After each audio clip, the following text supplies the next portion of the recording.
ప్రేమగల మా పరలోక తండ్రి, మహాపరిశుద్ధుడైన దేవ, జీవం గల సజీవుడైన తండ్రి, ప్రభు మరి ఎంతో అద్భుతమైన సమయాన్ని, ఆరాధన సమయాన్ని మాకు ఇచ్చినారు. మా ఆరాధనల చేత మీరు తృప్తి చెందే దేవుడు ఎందుకు స్తుతిస్తున్నాను ప్రభు. మరి మేము thank you Jesus, thank you Jesus, thank you Jesus అన్న ప్రతిసారి వెల్కమ్ వెల్కమ్ వెల్కమ్ వెల్కమ్ అనే దేవుడు ప్రభు. ఎంత గొప్ప ఆశీర్వాదం మీరు చేసిన క్రయంకై, మీరు చెల్లించిన ఆ యొక్క క్రయంకై, మీరు చేసిన ఆ యొక్క త్యాగంకై, సమర్పణకై ప్రభా కృతజ్ఞులమై ఉన్నాం ప్రభా. ఆ యొక్క త్యాగాన్ని బట్టి ఎంతో గొప్ప ధారాళమైన ప్రవేశం ఆ యొక్క పరలోక రాజ్యంలో మాకు ఇచ్చినందుకు స్తోత్రం. ఇంకా కొంత సమయం మాకు ఇచ్చినారు ప్రభా. మరి ఎంతో గంభీరమైన సమయానికి మేము వచ్చి ఉన్నాం.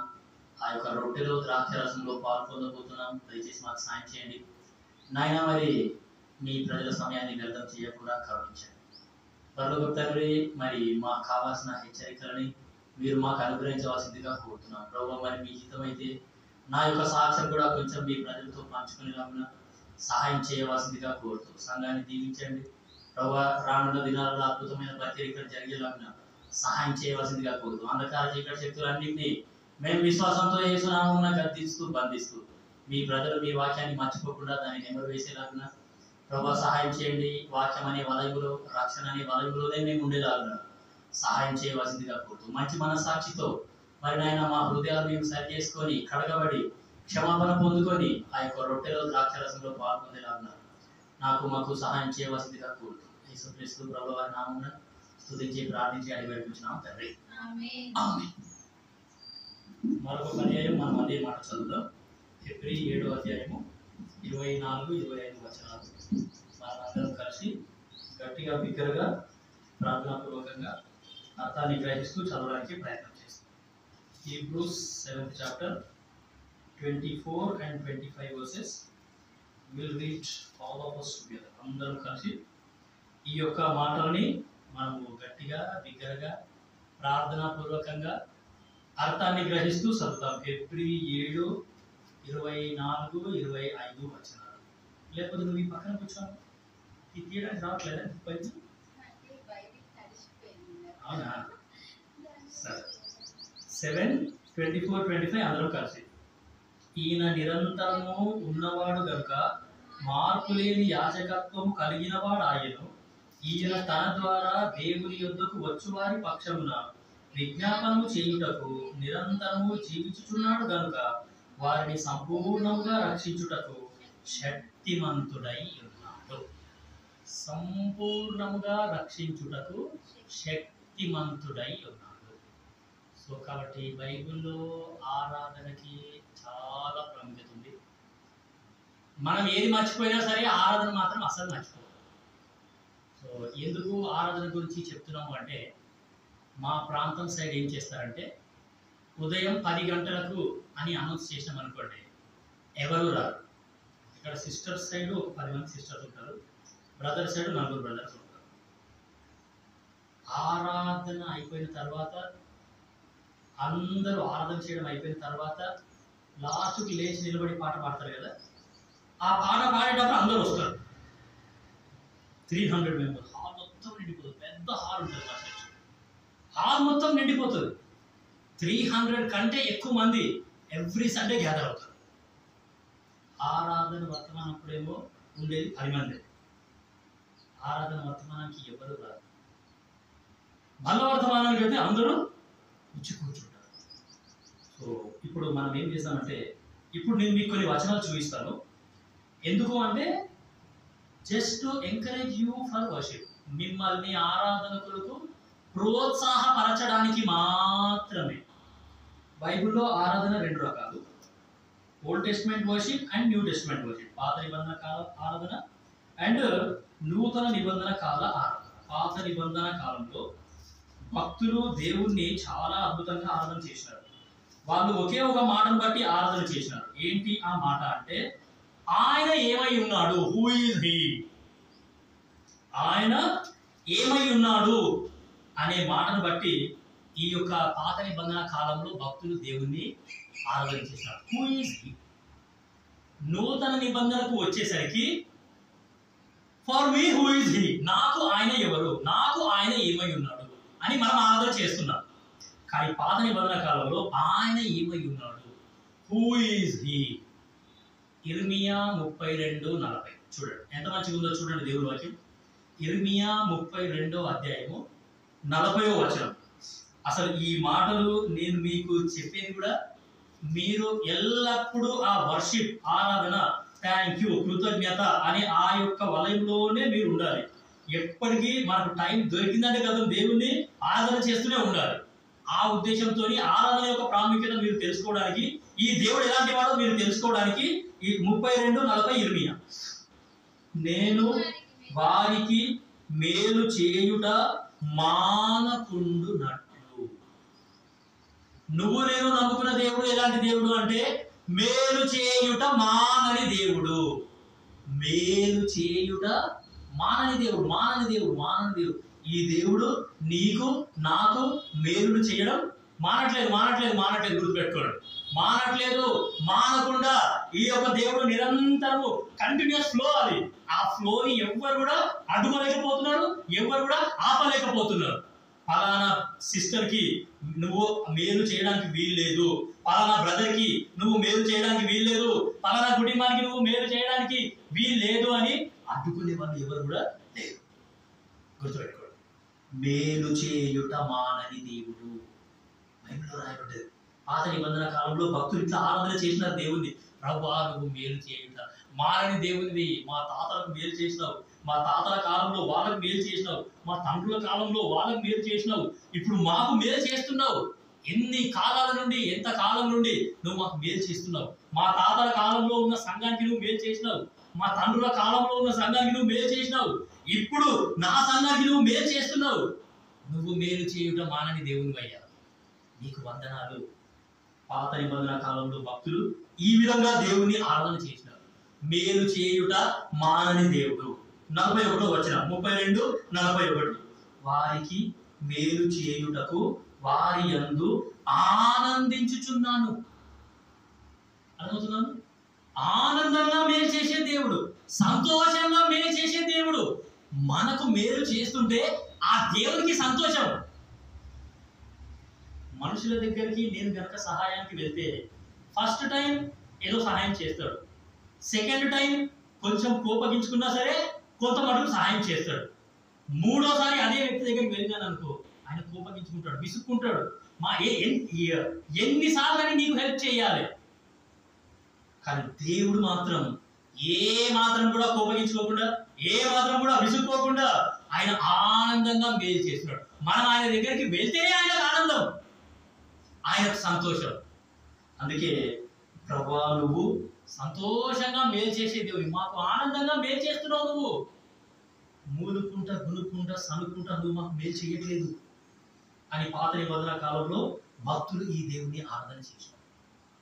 మేలు చేయుట మానని దేవుడు, సంతోషంగా మేలు చేసే దేవుడు. 32:42 నెక్స్ట్ వచనం. యెహోవా ఈలాగూ సెలవిచ్చుచున్నాడు, నేను ఈ ప్రజల మీదికి ఇంత గొప్ప కీడు రప్పించిన రీతినే నేను వారిని గూర్చి చెప్పిన మేలంతటిని వారి మీదికి రప్పింపబోచున్నాను. చెప్పిన మేలు ఖచ్చితంగా చేసే దేవుడు, మాట తప్పే దేవుడు కాదు. పాత నిబంధన కాలంలో భక్తులు దేవుని ఆరాధన చేశారు. ప్రభువా నువ్వు చెప్పిన మేలు ఖచ్చితంగా చేసే దేవునివి. ఇప్పుడు మనకు ఎలక్షన్స్ టైం, మంచిగా ప్రచారం అంతా చేస్తున్నారు. గుర్తుకు గుద్దండి, గుర్తుకు గుద్దండి, గుర్తుకు గుద్దండి, గుర్తు మంచిగా గుర్తు పెట్టుకొని ఇదే గుర్తుకు గుద్దండి, మేము మీకు మేలు చేస్తాం అంటున్నారా? మేము మీకు మేలు చేస్తాం, గుద్దండి గుద్దండి గుద్దండి, ఈ గుర్తుకు గుద్దితేనే మీకు మేలు చేస్తాం. వాళ్ళు చెప్పిన మేలు చేస్తారో చేయరో నాకైతే తెలియదు, కానీ ఈ దేవుడు మాత్రం చెప్పిన మేలు ఖచ్చితంగా చేసే దేవుడు. గుర్తుపెట్టాడు. అందుకే పాత నిబంధన కాలంలో ఈ యొక్క భక్తులు దేవుని అట్లా ఆరాధన చేశారు. 40 సంవత్సరాలు అరణ్యంలో దేవుడు వాళ్ళకు ఏమీ తక్కువ కాకుండా వాళ్ళకు మేలు చేశాడు. 40 years. Can you imagine? 40 years ఏమీ లేని అరణ్యంలో, ఏమీ దొరకని అరణ్యంలో అన్ని ఫెసిలిటీస్ వాళ్ళకి ఇచ్చినాడు. ఏమీ తక్కువ చేయకుండా వాళ్ళు అడిగిందల్లా వాళ్ళకి ఇచ్చినాడు. ప్రభువా నువ్వు చెప్పిన మేలు ఖచ్చితంగా చేసే దేవుడివి. అందుకే ఈ యొక్క దేవుడిని భక్తులు ఈలాగా ఆరాధన చేసినారు. అందుకే మనం ఆరాధించడం అనేది అస్సలు మర్చిపోకూడదు. 31:14 చూడండి ఎంత మంచిగా ఉందో. ఇర్మియా 31:14. క్రొవ్వుతో యాజకులను సంతోషపరచెదను, నా జనులు నా ఉపకారములను తెలుసుకొని తృప్తి నందుదురు. తృప్తిగా మేలు చేసే దేవుడు. నేను తృప్తి చెందేంత వరకు నాకు మేలు చేసే దేవుడు. ప్రభువా ఇక చాలు, I am satisfied with your blessings now, you stop blessing me అని అనేంత వరకు ఈ దేవుడు మేలు చేసే దేవుడు. అర్థమవుతుందండి వాక్యం మీకు? తృప్తిగా మేలు చేసే దేవుడు. నేను తృప్తి చెందేంత వరకు నాకు మేలు చేసే దేవుడు. ప్రభువా చాలా నువ్వు నన్ను చాలా అద్భుతంగా ఆశీర్వదించావు. ఇకపై నాకు నీ ఆశీర్వాదాలు వద్దే వద్దు. నాకు completely 100% I am satisfied with thy blessings, you stop blessing me అని అంతవరకు మనకు మేలు చేసేది. 31:17 చాలా మంచి మాట రాయబడ్డాయి. ఇర్మియా 31:17 చదవడం. రాబో కాలమందు నీకు మేలు కలుగునను నమ్మిక ఉన్నది. రాబోయే కాలమందు కూడా మనకు మేలు చేసే దేవుడు. రాబోయే కాలం అంటే నా ఫ్యూచర్ అని అర్థం. రాబోయే కాలం అంటే నా పిల్లల ఫ్యూచర్ అని అర్థం. రాబోయే కాలం అంటే నా యొక్క పిల్లల భవిష్యత్తు ఏమైపోతుంది అని అర్థం. వాక్యంలో రాయబడ్డది రాబోయే కాలమందు కూడా మనకు మేలు చేసే దేవుడు. ఇప్పటి వరకు చూసిన మేలు అన్నీ కూడా ఇంతకు ముందు మేలు చేసినాడు, ఇప్పుడు మేలు చేస్తున్నాడు. మరి నెక్స్ట్ ఏంటి? రాబోయే కాలమందు నేను ఎట్లుంటా, నా పిల్లలు ఎట్లుంటారు, రేపు నా పిల్లల భవిష్యత్తు ఏంది, నా పిల్లలు అసలు రక్షణ పొందుతారా, నా పిల్లలు అసలు సంఘం గురించి తెలుసుకుంటారా, వాక్యం యొక్క విలువ తెలుసుకుంటారా, సంఘ దర్శనం వాళ్ళకి అర్థమవుతుందా, వాళ్ళ ఆత్మీయ జీవితం ఏమైపోతుంది, వాళ్ళ ఆత్మలు ఎక్కడికి పోతాయి, వాళ్ళు అసలు రక్షణ పొందుకుంటారా అనే డౌట్ కూడా నీకు అక్కర్లేదు. రాబోయే కాలం కూడా నీకు మేలు చేసేది. ఒక అమ్మాయికి పెళ్లి సంబంధం కొరకు మేము ప్రార్థన చేయడానికి వెళ్ళినాము. వెళ్తే ఒక అబ్బాయి గురించి చెప్పినాము. చెప్పిన తర్వాత ఆమె స్ట్రేట్ అవే ఆ సంబంధాన్ని రిజెక్ట్ చేసేసింది. నాకొద్దు ఈ సంబంధం. మేము మంచిగా చెప్పినాం, అమ్మ బాబు రక్షణ పొందినాడు, మంచి ఫ్యామిలీ ఉంది, ఫ్యామిలీ బ్యాక్గ్రౌండ్ మంచిగా ఉంది, మంచి బిలీవరు, సంఘంలో కూడా పరిచర్యలో వాడబడుతున్నాడు, ఆత్మీయంగా నువ్వు మాత్రం ఖచ్చితంగా సుఖపడతావు, ఆత్మీయంగా నీకు ఏం తక్కువ చేయడు, నీకు వాక్యం నేర్పిస్తాడు, అది చేస్తాడు, అన్ని చేస్తాడు ఆయన. మరి ఆమెకు ఏమి ఆలోచన వచ్చిందో తెలియదు కానీ షీ సింప్లీ రిజెక్టెడ్. మా ముఖం మీదనే చెప్పేసింది నాకు వద్దు ఈ సంబంధం. అప్పుడు మేము ఇదే వచనం తీసి చూయించి ఇర్మియా 31:17 ఈ వచనమే ఆ అమ్మాయితో చదివించి ఆ అమ్మాయి గురించి ప్రార్థన చేసి వచ్చేసాం. ఖచ్చితంగా రాబోయే కాలమందు దేవుడు నీకు మేలు చేస్తాడు. దాని తర్వాత మేము తెలుసుకున్న సంగతి ఏంటంటే ఆమెకు ఏ సంబంధం వచ్చినా సరే ఆమె ముఖం మీద నువ్వు అని చెప్పేస్తుంది. ఆమెకు బాయ్ ఫ్రెండ్ ఉన్నాడు, బాయ్ ఫ్రెండ్తో వెళ్ళిపోయింది. అయినా సరే మేము ఇదే వచనం తీసి, అంటే మాకు తెలియకుండానే ఈ వచనం తీసినాం, మా తర్వాత అర్థమైంది సంగతి. సో రాబోయే కాలంలో నీకు ఖచ్చితంగా దేవుడు మేలు చేస్తాడు. ఎవరికైనా సరే, నీ వివాహ విషయంలో అయినా సరే, నీ లైఫ్ సెటిల్మెంట్ విషయంలో అయినా సరే, నీ జాబ్ విషయంలో అయినా సరే, నీ జాబ్లో ప్రమోషన్ రాకపోయినా సరే, నీ జీవితం నీకు ఇంక్రిమెంట్ రాకపోయినా సరే, ఈ దేవుడు ఏం చేస్తాడంటే రాబోయే కాలమందు నీకు మేలు చేసే దేవుడు. మనందరికీ మంచి పాట ఉంది కదా, మా దేవుడవై మాకేచ్చితివి ఎంతో గొప్ప శుభదినము, మా దేవుడవై మాకేచ్చితివి ఎంతో గొప్ప శుభదినము, మేమందరము ఉత్సాహించి సంతోషించెదము, మేమందరము మేమందరము ఉత్సాహించి సంతోషించెదము, కొనియాడెదము మరువబడని మేలుల చేసెనని. కొనియాడెదము మరువబడని మేలుల చేసెనని. మరువబడని మేలులు చేసే దేవుడు. అర్థమవుతుందమ్మా? ఈ దేవుడు చేసే మేలు ఎట్లా ఉంటాయంటే నా మైండ్లో నుంచి కానీ నా హార్ట్లో నుంచి కానీ నేను తీసేయలేను.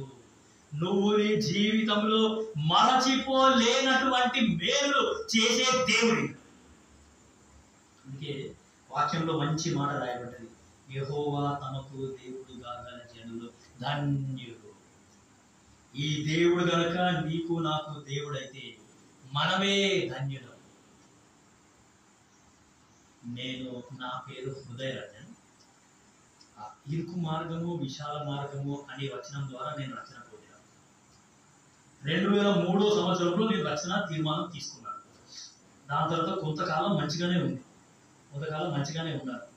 దాని తర్వాత నా లైఫ్లో ఏం జరిగిందంటే నేను 9th క్లాస్ కూడా పాస్ కాలేదు. అసలు 9th క్లాస్ పాస్ అవ్వకపోయేసరికి నాకు 9th క్లాస్ అసలు రిపోర్ట్ కార్డు కూడా ఇవ్వలేదు. నువ్వు మీ డాడీని తోలుకొని వస్తే నీకు మీ డాడీకి రిపోర్ట్ కార్డు ఇస్తామని అన్నాడు. నేను మా డాడీకి ఫోన్ చేసి, అంటే స్కూల్ టెలిఫోన్ నుండి మా డాడీ ఆఫీస్కి ఫోన్ చేస్తే ఆయన వచ్చినాడు. అయితే ప్రిన్సిపాల్ దగ్గరికి వెళ్ళినాము. ప్రిన్సిపాల్ దగ్గరికి వెళ్తే ఆ యొక్క ప్రిన్సిపాల్ రిపోర్ట్ కార్డు చూపించినాడు. చూడండి, మీ బాబుకి మొత్తం 8 మార్కులు తక్కువ పడ్డాయి. 4 సబ్జెక్టులలో 2 మార్కులు తక్కువ వచ్చినాయి.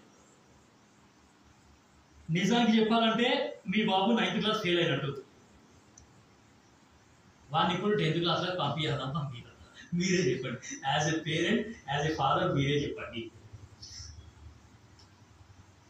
ఆ ప్రిన్సిపాల్ ఏం చేసినాడంటే గ్రీన్ పెన్ తీసుకున్నాడు. గ్రీన్ పెన్ తీసుకొని ఏ సబ్జెక్ట్లో అయితే 33 మార్క్స్ వచ్చినాయో అక్కడ +2 అని వేసినాడు. ఏ సబ్జెక్ట్లో అయితే 34 మార్క్స్ వచ్చినాయో అక్కడ +1 అని వేసినాడు. అట్లా 4 సబ్జెక్ట్స్లో ఆయన +3, +2, +1, +2 అని. మా నాన్న ముంగలే, నేను కూడా అక్కడనే ఉన్నాను. వేసేసి సైన్ పెట్టేసి మీ బాబుని మేము పంపించేస్తున్నాం 10వ తరగతికి. 10వ తరగతిలో ఖచ్చితంగా బోర్డ్ ఎగ్జామ్ ఉంటుంది. వీడు 9వ తరగతి పాస్ కాలేడు, 10వ తరగతి ఎట్లా పాస్ అవుతాడు? మేమైతే తోసేస్తున్నాం అని చెప్పేసి నన్ను 10వ తరగతిలో తోసేసినాడు. సో దేవుని దయ వల్ల అట్లా కృపచేత నేను 9వ తరగతి పాస్ అయినాను. 10వ తరగతిలోకి వెళ్ళిన తర్వాత కూడా అదే అయ్యింది.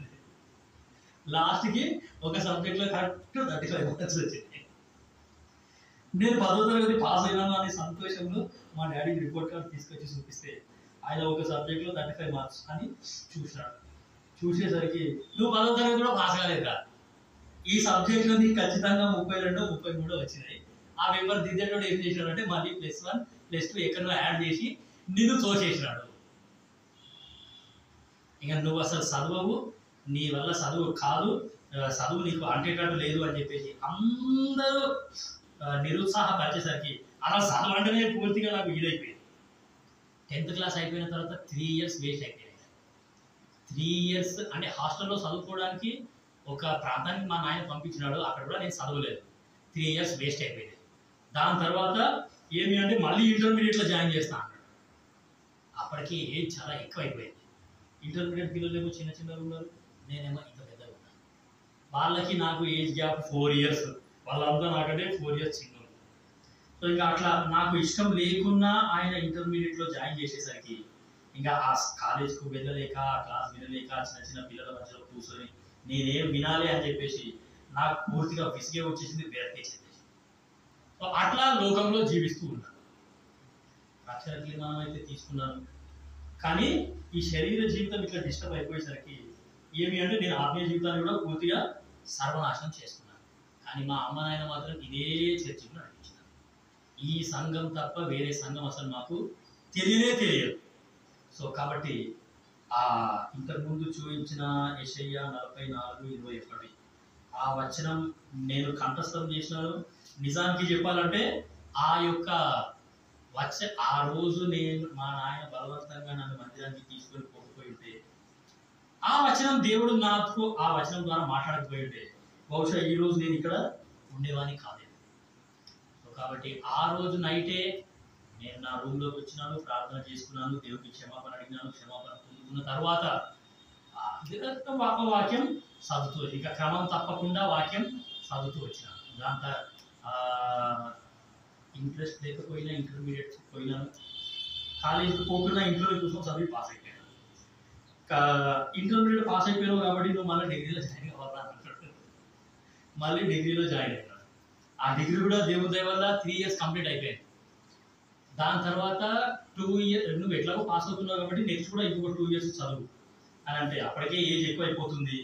19 years intermediate, 20 years intermediate, 21, 22 years అక్కడ అయిపోయింది. ఈ ఎంబీఏలో జాయిన్ కామన్నాడు. ఎంబీఏలో జాయిన్ అయ్యేసరికి 24 years నాకు. బాషీర్బాగ్ నిజాం కాలేజ్లో ఎంబీఏలో జాయిన్ అయినా.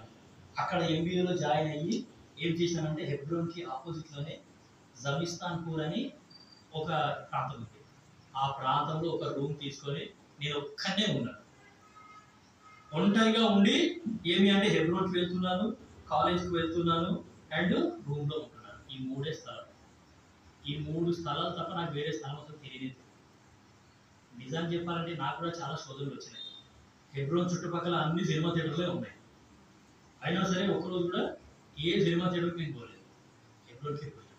ఆ హెబ్రోన్లో పోయిన తర్వాత అసలు సంఘం అంటే ఏంటి, సంఘ దర్శనం అంటే ఏంటి, ఈ సంఘ దర్శనం ఏంటి, ఈ ప్రజలు ఎందుకు ఇట్లా ఆరాధన చేస్తున్నారు అనే సంగతులు ఆ 2 years లో దేవుడు నాకు చాలా విషయాలు నేర్పించినాడు. చిన్నగున్నప్పటి నుండి ఇదే మందిరానికి వచ్చినప్పటికీ అసలు ఈ ఆరాధన ఏంది, ఈ బల్ల ఏంది, ఈ ప్రజలు ఎందుకు ఇట్లా ఒక్కొక్కరు ఆరాధన చేస్తున్నారు, ఆ బల్ల దగ్గర ఎందుకు ప్రార్థన చేస్తున్నారు, ఆ బల్లకున్న ప్రాముఖ్యత ఏంది, అసలు హృదయం పరీక్షించుకోవడం అంటే ఏంది, మానవుడికి ఏమైంది, ఎందుకు ఇట్లా అయింది, అవన్నీ సంగతులు ఒక్కొక్కటి దేవుడు నాకు నేర్పిస్తూ వచ్చినాడు. 1:7 రోమా. కొన్ని వచనాలు చూపిస్తాను, మీరు చూడండి, మీకు అర్థమవుతుంది. దేవుడు నాకు ఏమేమి నేర్పించినాడు హెబ్రోన్లో అంటే రోమా 1:7 లాస్ట్ లైన్ చదువుతాను నేను. తెలుగులో 1 నుండి 7 వరకు కలిసి ఉంటుంది, 2 నుండి 7 వరకు తెలుగులో కలిసి ఉంటాయి. సో రోమా 1వ అధ్యాయము 7వ వచనం, మీరును వారిలో ఉన్నవారై యేసు క్రీస్తు వారుగా ఉండుటకు పిలువబడి ఉన్నారు. ఇది నా పిలుపు. దేవుడు నన్ను ఎందుకు పిలిచినాడు అని అంటే మీరును వారిలో ఉన్నవారై యేసు క్రీస్తు వారుగా ఉండుటకు పిలువబడ్డారు. యేసు ప్రభువుని నమ్ముకున్న తర్వాత ఒక వ్యక్తి ఎట్లా బ్రతకాలి అని అంటే ఐ బిలాంగ్ టు క్రైస్ట్ అన్నట్టు బ్రతకాలి. అర్థమవుతున్నాను? I belong to Christ. మీకు అర్థం అవడానికి మా ప్రాంతంలో ఉన్న ఒక ఉదాహరణ చెప్తాను నేను. మా ప్రాంతానికి కూడా విశ్వాసులు చర్చకు వస్తారు. ఆ విశ్వాసులు ఆల్మోస్ట్ 90% విశ్వాసులు అందరూ కూడా వాళ్ళు ఎలా జీవిస్తున్నారంటే గవర్నమెంట్ నుంచి ఏదైనా జాబ్ నోటిఫికేషన్ పడింది అనుకోండి, ఆ జాబ్కి వాళ్ళు క్రిస్టియన్స్ అని అప్లై చేయరు, హిందూస్ అని అప్లై చేస్తారు. మా ప్రాంతం సైడ్ మా చర్చికి 300 మంది వస్తారు. ఆ 300 మంది పనులో పాలు పొందుకుంటూ కూడా వాళ్ళు ఏం చేస్తారంటే గవర్నమెంట్ నుంచి ఎత్తుకొని రేషన్ కార్డుకి అప్లై చేయాలి అని అంటే హిందూ అని అప్లై చేస్తారు. ఏదైనా జాబ్ నోటిఫికేషన్ పడింది అంటే హిందూ అని అప్లై చేస్తారు.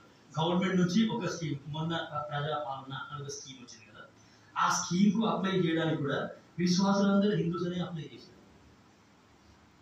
అని బలలో పాలు పొందుకుంటే ఇదేంటి? వాక్యంలో చాలా స్పష్టంగా రాయబడ్డది, మీరును వారిలో ఉన్నవారై యేసు క్రీస్తు వారుగా ఉండుటకు పిలువబడితిరి. ఇప్పుడు నా పిలుపు ఏంటి అంటే ఐ బిలాంగ్ టు క్రైస్ట్ అన్నట్టు బ్రతకాలి. కాబట్టి నేనేం చేసినానంటే ఎంఆర్ఓ ఆఫీస్కి పోయినా. ఎంఆర్ఓ ఈ వచనం చదివిన తర్వాత ఎంఆర్ఓ ఆఫీస్కి వెళ్ళిన. ఎంఆర్ఓ ఆఫీస్కి వెళ్ళి ఆ ఎంఆర్ఓ గారికి చెప్పినాను, రాతపూర్వకంగా ఇచ్చినాను నేను, అయ్యగారు నేను యేసు ప్రభువుని నమ్ముకున్నాను, నేను బ్యాప్టిజం తీసుకున్నాను, నాకు సర్టిఫికేట్ ఇవ్వండి, నేను క్రిస్టియన్ అని నాకు సర్టిఫికేట్ ఇవ్వండి అని అన్నారు. అంటే ఆయన నా పేరు చూసినాడు, మా హృదయ రద్యం మాలోళ్ళు ఎస్సీలు, ఆయన నువ్వు ఎస్సీలు మాలోళ్ళు మీరంతా నీ సర్టిఫికేట్ కోల్పోతావు. ఆ సర్టిఫికేట్ని వదులుకుంటే నీకు చాలా నష్టం, చాలా కష్టం అవుతుంది నీకు. ఆ సర్టిఫికేట్ ఇవ్వంటే ఎన్ని మేలు ఉన్నాయో తెలుసా నీకు? ఆ ఒక్క సర్టిఫికేట్ ఉంటే సార్ నీ గవర్నమెంట్ ఫస్ట్ ప్రిఫరెన్స్ నీకే ఇస్తారు. ఆ ఎంఆర్ఓ చెప్తేనే నాకు అర్థమైంది. అప్పటిదాకా నాకు కూడా తెలియదు. వాళ్ళు చాలా కన్విన్స్ చేయడానికి ట్రై చేసినారు నన్ను, అయినా సరే నా మనస్సాక్షి ఒప్పుకోలేదు. No no no no, Bible గ్రంథంలో రాయబడ్డది, రాబోయే కాలమందు ఈ దేవుడు మేలు చేసే దేవుడు, ఈ లోకస్తులు ఇచ్చే మేలు నాకు వద్దు అని చెప్పేసి నేను వాళ్ళతో మాట్లాడి వాళ్ళతో పోరాడి ఎట్టి పరిస్థితులు అయినా సరే 7 years వెయిట్ చేసినాను. నేను నాకు బీసీసీ అనే సర్టిఫికేట్ రావడానికి 7 years వెయిట్ చేసిన. ఎంత వెయిట్ చేసినా సరే లాస్ట్కి మా ప్రాంతానికి దేవుని చిత్తంలో ఉన్న ఎంఆర్ఓ వచ్చినాడు. ఆయన నాకు బీసీసీ సర్టిఫికేట్ ఇచ్చినాడు. సో ఈరోజు నేను యేసుక్రీస్తు ప్రభువుకు చెందిన బిడ్డను అనే సంగతి ప్రభుత్వం వారికి కూడా తెలుసు. టీఎస్పీఎస్సీ వాళ్ళు జాబ్ నోటిఫికేషన్ వేస్తే ఆ జాబ్కి కూడా నేను బీసీసీలో అప్లై చేస్తున్నాను. 2 దినవృత్తాంతములు 15:7 నా బ్యాప్టిజ వాగ్దానాన్ని చూడండి. ఎందుకు చెప్తున్నాను ఇవన్నీ అంటే, ఇప్పుడు నా స్థానిక సంఘంలో నా సాక్ష్యం ఎవరికి కూడా నచ్చలేదు. నిజం చెప్పాలంటే నా సాక్ష్యం మా అమ్మ నాన్నకి నచ్చలేదు. నన్ను చర్చికి నడిపించిన మా మమ్మీ డాడీకే నా సాక్ష్యం నచ్చలేదు. మా డాడీ సర్టిఫికేట్ ఇప్పటికి కూడా హిందూ అనేది ఉంది. అయినా సరే ఐ బిలాంగ్ టు క్రైస్ట్, నేను క్రీస్తుకు చెందిన వాడిని. యేసు ప్రభు మాట్లాడు 2 దినవృత్తాంతములు 15:7 అనేది నా బ్యాప్టిజ వాగ్దానం. కాగా మీరు బలహీనులు కాక ధైర్యం వహించుడి, మీ కార్యము సఫలమగును. ఆ వాగ్దానం నన్ను చాలా బలపరుస్తుంది. అసలు నువ్వు బలహీనుడివి కాదు, నువ్వు ధైర్యంగా ఉండు, నువ్వు ఏ కార్యం చేసినా సరే ఆ కార్యం సఫలమవుతుంది. సో కాబట్టి నేను చాలా ధైర్యంగా ఉంటాను, అసలు చాలా బలంగా ఉంటాను. నేను ఎక్కడ కూడా అటు ఇటు కదిలింపబడను. అన్యుల మధ్యలోకి నేను జాబ్ చేయడానికి వెళ్తాను, కానీ నా నోటికి తాళం వేసుకుంటాను. వాళ్ళ మాటలలో మాట అసలు కలపలేదు. నా ఆత్మీయ జీవితాన్ని నేను చాలా జాగ్రత్తగా కాపాడుకుంటూ ఉంటాను. లూకా 9వ అధ్యాయము 61-62 వచనాలు. Luke's gospel 9th chapter 61-62 verse. దేవుడు నాతో చేసిన శపథం ఇది. లూకా 9వ అధ్యాయము 61-62 వచనాలు. మరి ఒకడు, ప్రభువా నీ వెంట వచ్చెదను గాని నా ఇంటనున్న వారి యొద్ద సెలవు తీసుకొని వచ్చుటకు మొదట నాకు సెలవిమ్మని అడగగా, యేసు నాగటి మీద చెయ్యి పెట్టి వెనుక తట్టు చూచువాడెవడును దేవుని రాజ్యమునకు పాత్రుడు కాడని వానితో చెప్పెను. సువార్త అనే నాగలి మీద చెయ్యి పెట్టిన నేను వెనుక తట్టు చూస్తే నువ్వు నా రాజ్యానికి పాత్రుడవు కానే కాదు. వెనుక తట్టు అంటే మరి వెనకాల మా అమ్మ నాయన ఉన్నారు, వారి బంధువులు ఉన్నారు, వాళ్ళంతా వద్దంటున్నారు, ప్రభువా నిన్నే సేవ అంటే. ఇక్కడ సందర్భం ఏంటంటే, ఒక వ్యక్తి దేవుణ్ణి వెంబడిస్తాడంట, కానీ వాళ్ళ అమ్మ నాయన దగ్గర పర్మిషన్ తీసుకొని వస్తా అంటున్నాడు ఆయన. సందర్భం అది. సో కాబట్టి ఆ సందర్భంలో యేసు చెప్తున్న మాట, నాగటి మీద చెయ్యి పెట్టి వెనుక తట్టు చూచువాడు నాకు దేవుని రాజ్యంలో పాత్రుడు కాడు. సో కాబట్టి ఇది దేవుడు నాకు ఇచ్చిన శబ్దం. నువ్వు మళ్ళీ నీ ఆత్మీయ జీవితంలో వెనక్కి వెళ్ళొద్దు. వెనక అడుగు వేసినావు, వెనక తట్టు చూసినావు, ఈ పరిచర్య వదిలిపెట్టి నువ్వు వెనక్కి వెళ్ళిపోయినావు అని అంటే నా రాజ్యానికే నువ్వు పాత్రని కాదు. ఏం లాభం? ఏమైనా లాభం ఉందా? ఆయన రాజ్యానికి పాత్రుని కాకపోతే ఏం లాభం చెప్పండి. సో అందుకే ఏంటి అంటే, ఇవన్నీ వచనాలు ఎందుకు చూపిస్తున్నాము అని అంటే, దేవుడు ఒక వ్యక్తిని ఎట్లా వాడుకుంటాడు ఒక్కొక్క సంగతి నేను చాలా జాగ్రత్తగా తెలుసుకున్నాను. 2 తిమోతి 4వ అధ్యాయము 2వ వచనం దేవుడు నాకు ఇచ్చిన వార్త చూడండి. నా వాల్యూమ్లో చూడండి. బ్యాప్టిజం తీసుకున్న తర్వాత హస్త నిక్షేపణ అనే ప్రార్థన మనకు చేసిన తర్వాత వెంటనే దేవుడు మనకు ఒక వరం ఇస్తాడు. ఆ యొక్క వరాన్ని నేనేం చెయ్యాలి అని అంటే ప్రార్థన చేసుకుంటూ ఆ యొక్క వరాన్ని తెలుసుకోవాలి. నా వరం ఏంటి అని. సో 2 తిమోతి 4వ అధ్యాయము 2వ వచనం చూడండి. 2 తిమోతి 4వ అధ్యాయము 2వ వచనం చదవండి. అది వాక్యము ప్రకటించుము, సమయమందును అసమయమందును ప్రయాసపడుము, సంపూర్ణమైన దీర్ఘశాంతముతో ఉపదేశించుచు ఖండించుము, గద్దించుము, బుద్ధి చెప్పుము. ఇది దేవుడు నాకు ఇచ్చిన వరం. వాక్యం ప్రకటించు. వాక్యం ప్రకటించడం అనేది నా వరం. దాని తర్వాత సమయమందు అండ్ అసమయమందు ప్రయాసపడు. ప్రయాసపడు అంటే ఉద్యోగం చేసుకో. ఉద్యోగం చేసుకుంటూ వాక్యం ప్రకటించు అని అర్థం. సంపూర్ణమైన దీర్ఘశాంతంతో ఖండించు, గద్దించు, బుద్ధి చెప్పు. నాకు పెళ్ళైనప్పుడు నా దగ్గర అసలు ఏమీ లేదు. నిజం చెప్పాలంటే మా బంధువులందరూ గవర్నమెంట్ ఎంప్లాయీస్. మా అమ్మ యొక్క చెల్లెళ్ళు గవర్నమెంట్ ఎంప్లాయీస్, మా అమ్మ యొక్క అన్నలు తమ్ముళ్ళు గవర్నమెంట్ ఎంప్లాయీస్, వాళ్ళ భార్యలు గవర్నమెంట్ ఎంప్లాయీస్, మా అమ్మ చెల్లెళ్ళ భర్తలు గవర్నమెంట్ ఎంప్లాయీస్, అందరూ గవర్నమెంట్ ఎంప్లాయీస్. నేను ఒక్కనే తప్ప. అసలు మా నాయన వాళ్ళ అన్న కూడా రిటైర్డ్ ఎంఆర్ఓ. బంధువులందరూ గవర్నమెంట్ ఎంప్లాయీస్. అందరూ నన్ను చూసి నువ్వు నాశనం అయిపోతావు, నీ పిల్లలు నాశనం అయిపోతారు, నువ్వు ఆగమైపోతావు, నీ పిల్లలు ఆగమైపోతారు, ఏం దేవుడిని నమ్ముకున్నావు, ఎందుకు ఇట్లా చేస్తున్నావు, నీలాగా ఎవరున్నారు, నీలాగా ఇంత ఖచ్చితంగా ఎవరున్నారో ఒక్కరిని చూపెట్టు.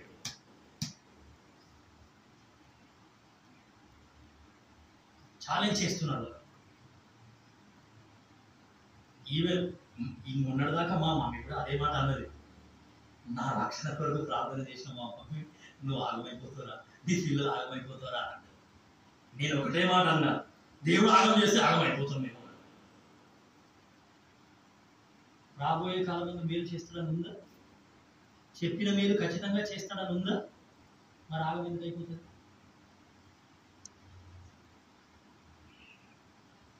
నా విశ్వాసాన్ని బట్టి నా జీవితం అనేది ముందుకు సాగుతుంది. నేను విశ్వాసంతో ఒక్క అడుగు ముందుకేస్తే మిగతా అడుగులన్నీ దేవుడే నడిపిస్తాడు. ఇదే చెప్పిన మా మమ్మీకి, మీరు ఎందుకు ఇట్లా టార్చర్ పెడుతున్నారు నన్ను, మీరే కదా నన్ను మందిరానికి నడిపించింది. అసలు నేను మందిరానికి వస్తాను, నేను మందిరానికి పోతాను, నన్ను మందిరానికి తీసుకొని పోండి అని ఎప్పుడు చెప్పలేదు. నా బతుకు ఏదో నేను బతుకుతున్నాను, మీరే అవసరంగా తోడుకొని పోతుంది మందిరానికి. ఇప్పుడు నాతోనే మీరు యాసపడుతున్నారు. ఇది ఏం విశ్వాసము, ఇది ఏం నమ్మకం. అయినా సరే నేను మాత్రం అసలు ఏమీ ఎక్కడ కూడా తగ్గట్లేదు. నేను దేవునితోనే ఉంటాను. ఏమైనా సరే నేను దేవునితోనే ఉంటాను. నా ఎంబీఏ అయిపోగానే ఒక కంపెనీలో జాబ్ చేస్తున్నాను. అంటే ట్రైనీగా జాయిన్ అయినాను. అప్పుడు నా జీతం 4,000 మంత్లీ 4,000. మా నాయనేమో పెళ్లి సంబంధం చూస్తారా, పెళ్లి చేసుకున్నా అన్నాడు. మా చర్చిలో ఉన్న వాళ్ళంతా ఒకటే చెప్పినారు, పిల్లగాని దగ్గర ఏం లేకపోతే ఏంటి, అబ్బాయి చాలా మంచోడు, ఆత్మీయంగా మంచిగా ఉన్నాడు, పెళ్లి చేసుకోవాలని పిల్లలు చెప్పినారు. మా అమ్మ నాయన కూడా కొంచెం వృద్ధినారు. పిల్లగానికి జీతం లేకపోతే ఏందమ్మా, మా దగ్గర ఆస్తులు ఉన్నాయి, అక్కడ ఆడ సంపాదించి పెట్టినాము, ఈడ సంపాదించి పెట్టినాము. మా నాయన రిటైర్ అయినప్పుడు నెలకు 2 లక్షలు అయితే జీతం, 2 lakhs మంత్లీ, 2 lakhs జీతం ఆయన రిటైర్ అయినప్పుడు. వాళ్ళ పిల్లకి ఏం చెప్పినారో ఏమో తెలియదు. మొత్తానికి పిల్లలు కన్విన్స్ చేసినారు, ఆమె కూడా ఒప్పుకున్నది. నేను మాత్రం ఇవన్నీ నాకేం తెలియదు. నేను మాత్రం దేవునికి ఒకటే ప్రార్థన చేస్తున్నాను, ప్రభువా నా దగ్గర ఏం లేదు, నేను నా తల్లిదండ్రుల దగ్గర కూడా ఏమీ ఆశించట్లేదు, నాకు ఒక వాగ్దానం ఇవ్వు. నాకు నువ్వు పెళ్లి చేస్తున్నావు, పెళ్లి చేసుకోమంటున్నావు, పెళ్లి గురించి నువ్వు మాట్లాడుతున్నావు, నాకు ఒక వాగ్దానం ఇవ్వు, నన్ను ధైర్యపరచు అని అంటే దేవుడు అద్భుతమైన వాగ్దానం ఇచ్చినాడు. కీర్తన 131:3. చూడండి దేవుడి వాక్యం ఎంత మంచిగా ఉందో చూడండి. కీర్తన 131:3. దేవుడు నా పెళ్లికి వాగ్దానం ఇచ్చినాడు, నా పెళ్లి వాగ్దానం. కీర్తన 131:3.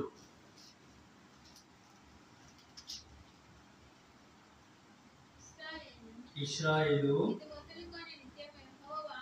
ఇది మొదలుకొని నిత్యము యెహోవా మీదనే ఆశ పెట్టుకొనుము.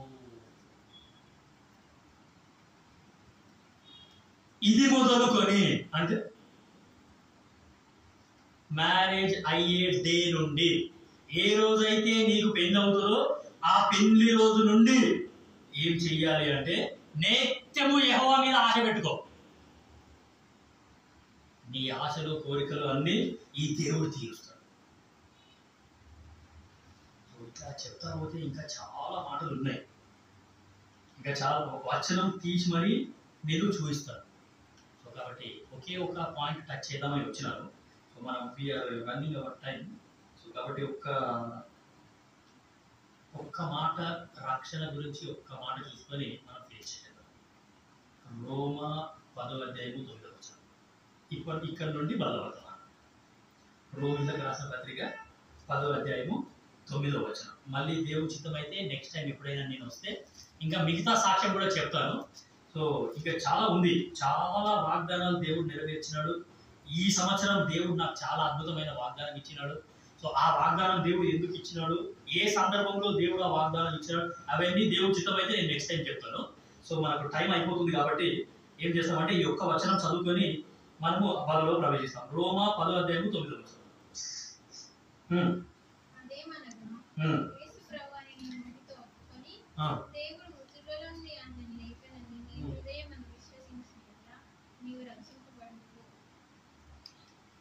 సో మరొక పర్యాయము రక్షణ అనే పదం నిజంగా చాలా ప్రాముఖ్యం. ఈ రక్షణ అనే పదం నీకు నాకు అర్థమైతేనే మనం ఆత్మీయ జీవితంలో ముందుకి కొనసాగడానికి వీలుంటుంది. లేకపోతే మనం ఆత్మీయ జీవితంలో ముందుకి కొనసాగలేము, మన వల్ల కాదు అసలు. ఈ రక్షణ అంటే ఏంటి, ఏ రక్షణ గురించి చెప్తున్నారు వీళ్ళు అని ఇక్కడ మంచి మాట రాయబడింది. రక్షణ అనే పదం అర్థం అవ్వాలి అంటే అది ఏమనగా యేసు ప్రభువు అని నీ నోటితో ఒప్పుకోవాలి. తర్వాత దేవుడు ఆయనను మృతులలో నుండి లేపినాడు అని హృదయమందు విశ్వసించాలి. ఒకటి ఒప్పుకోవాలి, రెండోది విశ్వసించాలి. ఏమని ఒప్పుకోవాలి అని అంటే యేసు ఎవరు? ప్రభువు, ప్రభువు, ప్రభువు, ప్రభువు, ప్రభువు. యేసు ప్రభువు అని నీ నోటితో ఒప్పుకోవాలి. ప్రభువు అంటే సో ఇప్పుడు ఈ ప్రభువు అనే మాట మనకు అర్థం అవ్వాలి అని అంటే నరేంద్ర మోదీ. ఎవరైనా మన దేశానికి ప్రభువు నరేంద్ర మోదీ అనే వ్యక్తి ఎవరు? ఇప్పుడు మన దేశానికి ప్రభువు. మీరు ఒప్పుకున్నా ఒప్పుకోకపోయినా నేను మాత్రం ఒప్పుకుంటాను, ఆయన మన దేశానికి ప్రభువు. ఇప్పుడు మన దేశానికి ఓన్లీ మన దేశం అడిగితే. సో కాబట్టి ఇట్లనే ఒక చర్చలో చెప్తే వాళ్ళు ఒప్పుకోలేదు. ఇదే చెప్పిన నరేంద్ర మోదీ మన దేశానికి ప్రభువు అన్నాడు, మేము ఒప్పుకోము అన్నారు. సరే నేను రుజువు చేస్తాను. నరేంద్ర మోదీ మన దేశానికి ప్రభువు ఎట్లా అంటే ఈ నరేంద్ర మోదీ అనే వ్యక్తి ఏం చేసినాడు? పాత 500 రూపాయల నోట్లు, పాత 1000 రూపాయల నోట్లు బంద్ చేసినాడు మొత్తానికి. దాన్ని డిమానిటైజేషన్ అని అంటారు. కొత్త 500 రూపాయల నోటు, కొత్త 2000 రూపాయల నోటు తీసుకొని వచ్చాడు. మరి ఇప్పుడు మనం అందరం ఏ నోట్లు వాడాలి? పాతవి వాడాలన్నా కొత్తవి వాడాలన్నా? కొత్తవి వాడాలి కదా. నేను చెప్పేది ఏంటంటే నేను నరేంద్ర మోదీకి ఓటు వేయలేదు, నాకు నరేంద్ర మోదీకి ఏ సంబంధం లేదు, అంతేనా? ఇప్పుడు నేను ఏ నోట్లు వాడాలి? పాత నోట్లు వాడాలా, కొత్త నోట్లు వాడాలా? నాకు నరేంద్ర మోదీకి ఏ సంబంధం లేదు, నేను నరేంద్ర మోదీకి ఓటు వేయలేదు. అసలు ఏ కిరోస్థానం కూడా బీజేపీ ఓటేస్తాడు. నిద్రపోతున్న గాడిని లేక మరి తనేసుకుంటారు ఎవరు? ఇప్పుడు నేను ఏ నోట్లు వాడాలి? నేను నా పాత 500 రూపాయల నోట్ తీసుకొని పోయి షాపుకి ఇచ్చి అదే మాట చెప్తాను, ఇగో నాయన నాకు నరేంద్ర మోదీకి ఏ సంబంధం లేదు, నేను ఆయనకు ఓటు వేయలేదు, ఈ నోట్ తీసుకో నాకు సర్కులి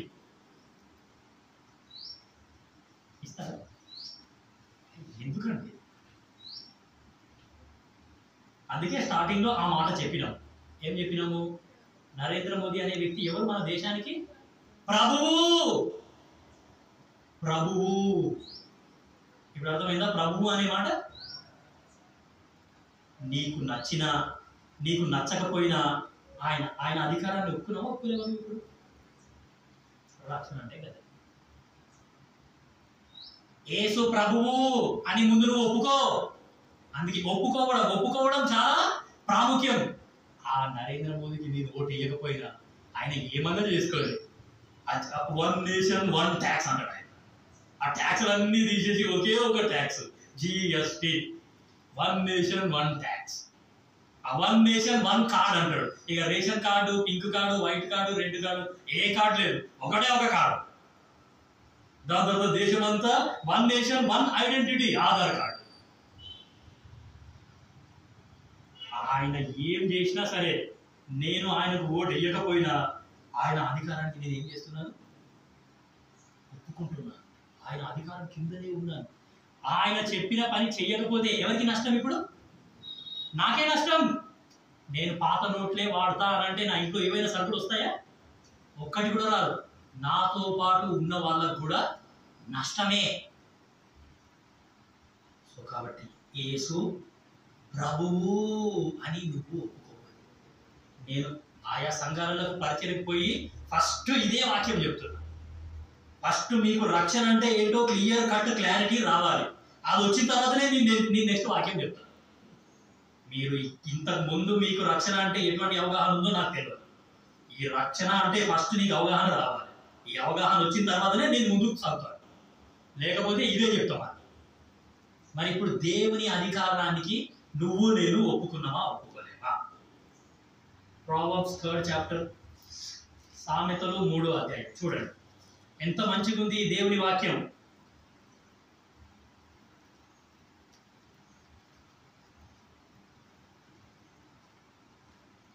5-6 వచనాలు. సామెతలు 3వ అధ్యాయము 5-6 వచనాలు. నీ స్వబుద్ధిని ఆధారము చేసి కనుక నీ పూర్ణ హృదయంతో యెహోవా యందు నమ్మకముంచుము. నీ ప్రవర్తన అంతటి యందు ఆయన అధికారమునకు ఒప్పుకొనుము. అప్పుడు ఆయన నీ త్రోవలను సరళము చేయగలరు. మన ప్రవర్తన అంతటి యందు ఏం చేయాలంట? ఆయన అధికారానికి ఒప్పుకోవాలి. ఆయన నా అధికారి.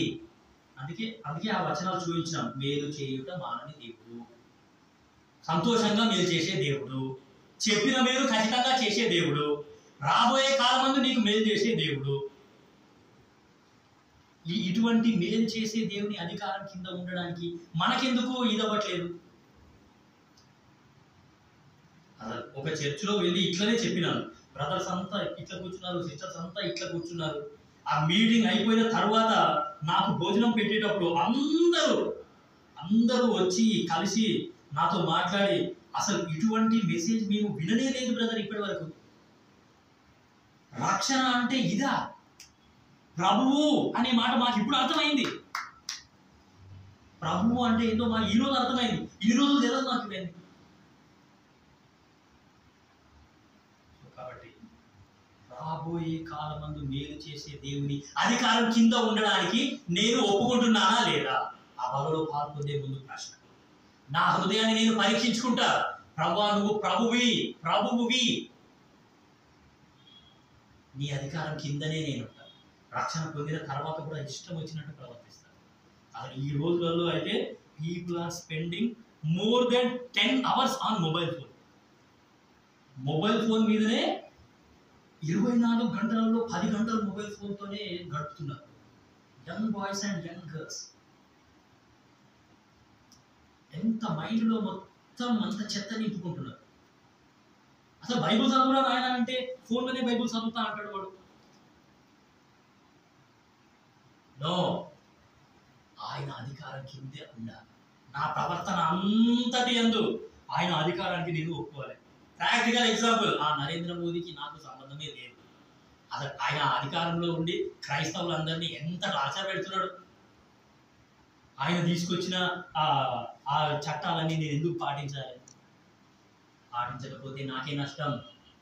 అదేవిధంగా యేసు ప్రభువు అని నువ్వు ఒప్పుకోకపోతే నీకే నష్టం. ఆయన అధికారం కింద ఉండకపోతే నీకే నష్టం. ఫస్ట్ ఒప్పుకోవాలా, తర్వాత యేసు ప్రభువు అని నీ నోటితో ఒప్పుకొని ఆయన మృతులలో నుండి లేచినాడని హృదయమందు విశ్వసించాలి. అప్పుడు మనము రక్షణ పొందినట్టు. ఒకటి ఒప్పుకోవాలా, రెండోది విశ్వసించాలా. ఈ రెండు సమానంగానే పోతాయి. నేను ఒప్పుకుంటాను కానీ నమ్మను. ఆయన యేసు ప్రభు మృతులలో నుండి లేవలేడు. ఆయన చనిపోయి ఎక్కడో వెళ్ళిపోయాడు, ఎక్కడో ఆత్మలో కలిసిపోయినాడు. నో, నేను విశ్వసిస్తాను కానీ ఒప్పుకోను. ఆయనను ప్రభు అని ఒప్పుకోను. నమ్మిన తర్వాత కూడా నా ఇష్టం వచ్చినట్టే జీవిస్తాను అంటే అది కూడా నడు. ముందు ఒప్పుకోవాలి, తర్వాత విశ్వసించాలి. ఆయన అధికారం కింద ఉంటే నిజంగా నీకు నాకు ఎంతో సంతోషం, ఎంతో ఆనందం. ఈ యొక్క మాటలని దేవుడు మన కొరకు దీవించండి. మోకరించండి, మనం ప్రార్థించండి.